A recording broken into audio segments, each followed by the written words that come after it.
కంచిలోని కచ్చపేశ్వర స్వామి దేవాలయం లోపలికి వెళ్ళి ఒకసారి గమనించండి. ఒక పెద్ద రాగి రేకు మీద కూర్మావతారంలో విష్ణుమూర్తి శివలింగాన్ని పూజ చెయ్యడం మనం గమనించగలం. ఇక్కడ ఒక చిన్న కథ కలదు. విష్ణుమూర్తి చాలా సుందరమైన వాడు, దయాళుడు. దేవతలను రక్షించడం కోసం ఆయన క్షీరసాగర మదన సమయంలో కూర్మ అవతారం ఎత్తి వారికి సహాయపడతాడు. కూర్మం అంటే తాబేలు. ఆయన ఒక పెద్ద తాబేలు, అంటే 1,00,000 యోజనములు వెడల్పు కలిగిన ఒక పెద్ద తాబేలు. ఒక పెద్ద నోరు, భూమండలమంతా పట్టే అంతటగా ఒక డిప్ప, కఠినమైన డిప్ప, ఎవరు పగలగొట్టినా పగలనంతటిగా అటువంటి శరీరమును ఎత్తి సముద్రంలో పడుకుని తన పైన మందర పర్వతమును పెట్టి అటూ ఇటూ తిప్పుతూ ఉండమని ఆయన దేవతలకి సలహా ఇస్తారు. అయితే కూర్మావతారం పెట్టి ఆయన అటూ ఇటూ తిప్పుతున్నప్పుడు ఆయన పడిన ఖేదం అంతా ఇంతా కాదు.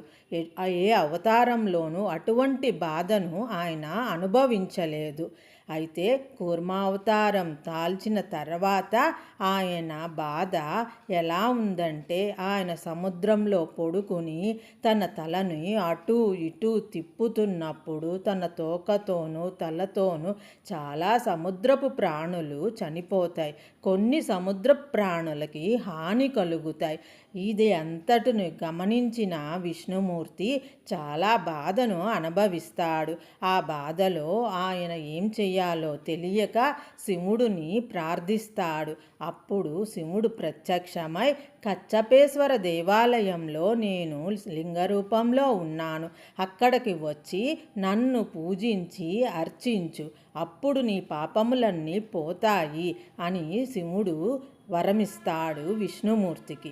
విష్ణుమూర్తి కూర్మావతారం ఎత్తి అక్కడికి కచ్చపేశ్వర దేవాలయమునకి వచ్చి శివలింగానికి పూజలు అర్చనలు చేస్తాడు.